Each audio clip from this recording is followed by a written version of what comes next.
Now, one of the basic issues about economic theories is this business of deflation. And the question for us, I mean, if we look at this thing that goes here, well, this value is different than this value because we've got a lot of deflation. In fact, there's an argument in terms of housing that perhaps, with the exception of this crazy bubble, this might be kind of flat. So I think looking at the data in real terms is, of course, a lot more important than looking at it in nominal terms. Okay, those are some of our housing price data. Okay. Maybe we'll compare Las Vegas and Arizona and the U.S. Okay, so these are very different graphs for different things, but the real price might have been stable or even going down. This one, some of it's due to inflation.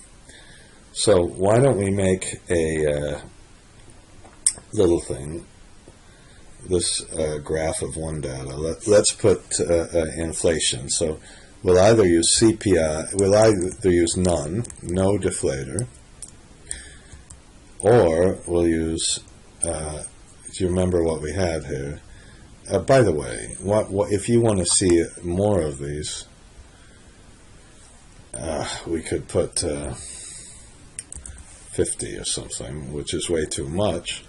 But then at least we can see it. Oh, I guess maybe that was a little excessive. We have 3. We have consumer price index, GDP, and excluding food and enders. So we have CPI, and then we have GDP, deflator, and then we finally have, what's the last one we have? Excluding energy, food. So we're gonna let's make a little combo box, and we'll decide which one we want to use out of these 3.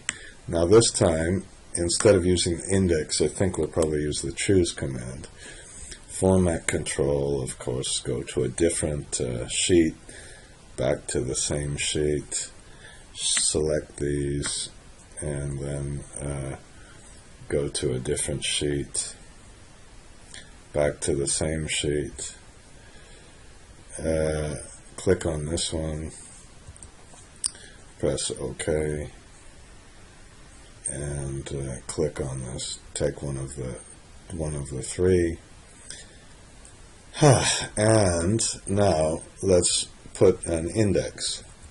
Perhaps, well, I'm going to move this because we're going to eventually deflate it. So you know, I did something bad because we'll put the graph over here. This is the x axis. Now, do you remember, it's really important not to put that up here, because then it won't know it's the x-axis unless there's a blank. That's one of the rules, F11 rules. No x-axis where it's blank. And then we have inflation index. Okay, and you know, well, I'm just thinking out loud, not out loud, I was totally quiet about whether we could almost put an inflation index up here, because we could put a nominal. And how about this? Yeah, nominal. Now what we'd have to do here is put true here, and all of this stuff is true, and then this is if we have this is false. Okay, and then vacant homes, charge-off on real estate loans, that's true. In other words, those are monetary things. Delinquency rate, that's false. So when it's false, we don't. The deflation is not an issue. Okay. Delinquency rates, housing units completed, new homes sold, homes for sold, percent. These are all false. Vacancy rate, occupied housing, and even these ones, we don't deflate the deflator, of course. Okay, so we can, now once we have this, then we'll only apply the deflation if it's true. So what we can do, just like anything else, is when we got this thing over here, we can put the deflate, or have a monetary series. Okay, and as usual, we'll just use the index and select all of these ones, shift control right arrow, and then go down and press the 7. Okay, so if we do this one, we get false. If this one, true. So we're not going to deflate. Now, if, and then we'll put if it's true. Press F4. Okay, then we choose, and let's pick this one and press F4. Okay, and then if it's none, we just put 1. So that's going to be easy. If it's 2, we'll get the consumer price index. If it's 3, we'll get the GDP. If it's 4, we get this. Okay, so it basically works like this one. Now the only thing is, let's put the final index is, let's find, so I'm gonna, where should we put this? Okay, now move this, of course, back. Okay, and why don't we put equal match, and we'll put the final one against this one. Okay, and then we'll use the index. Okay, and we'll click this one. Okay, whoops, uh-oh. Okay, index match. Okay, April of 2015. Let's see what happened in April 15. That's pisses me off. July of 18. So we should have found the last one here. So I'm going to pause because that should have worked. Okay.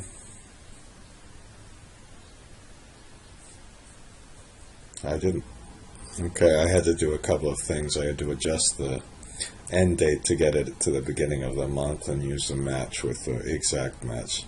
Don't quite understand this. But then we can divide this by this one and press F4.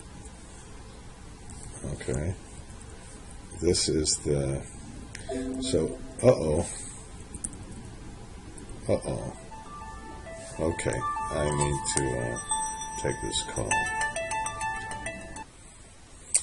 Okay, where was I? I think I kind of cheated and skipped a step, but we had, if it's true, then you use the true, and if it's not true, let's just plug a 1 in.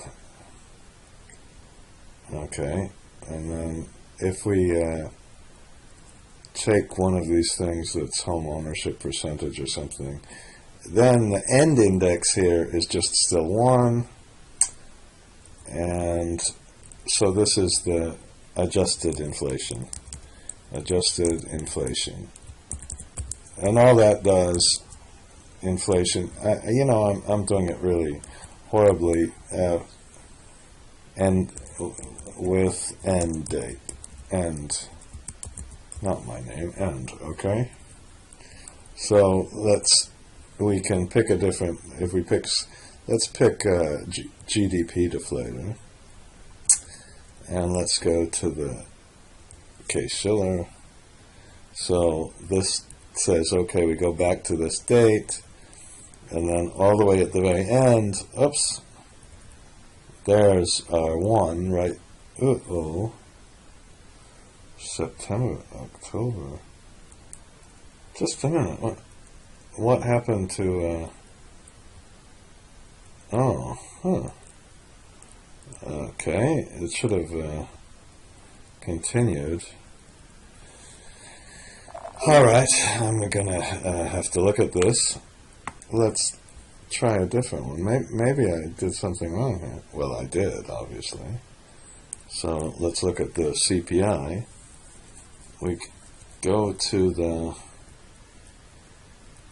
all the way down to this is the last date, because we're April, so this is the last date. That worked. Why in the heck, when we put the GDP deflator, did it not work? Why am I wasting your time with this? Let me stop and see what's going on. Okay, that was the only problem, was that the GDP deflator's quarterly, so I'm going to use the CPI, so it wasn't a real problem, actually. Okay, and now, so finally, if we use the inflation index, we just have to divide it by the adjusted inflation index, right? So that will increase it. Okay, and then let's copy this and put this, okay, on the graph. Okay.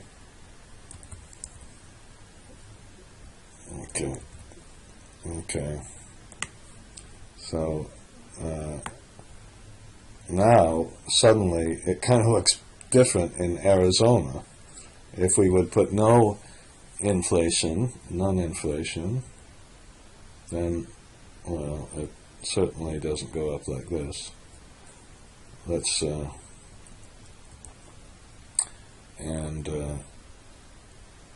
so this wasn't quite the bubble. Why don't we go backwards? This is in the whole U.S. So we have this escalation happening for quite a while, but the bubble perhaps goes from 250 to 150 to 250, and now it's kind of back at the real levels. That was unseasonally adjusted. I guess this is seasonally adjusted. And this goes all the way back to 79, so we see kind of dips and stuff, but okay, and so that's for the entire U.S. I think, I don't know what the difference is here. And then Las Vegas, now that's really interesting. I still think that might be the most interesting one, when it went from 150 down to 100 here and stayed constant. And we can then do the rest of these that aren't affected. Okay? So that's deflating. This one. What was this one? But, you know, this again, there was a lot before, so, Units of one house, new homes sold. I think that's a good one. We're going to use new homes sold and compare the new homes sold to the, not the, to the,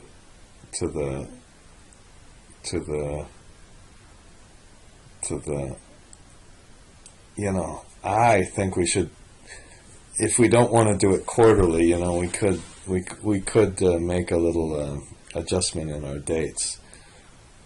So we'll look at vacant homes and compare this new home sold to occupied housing, for example.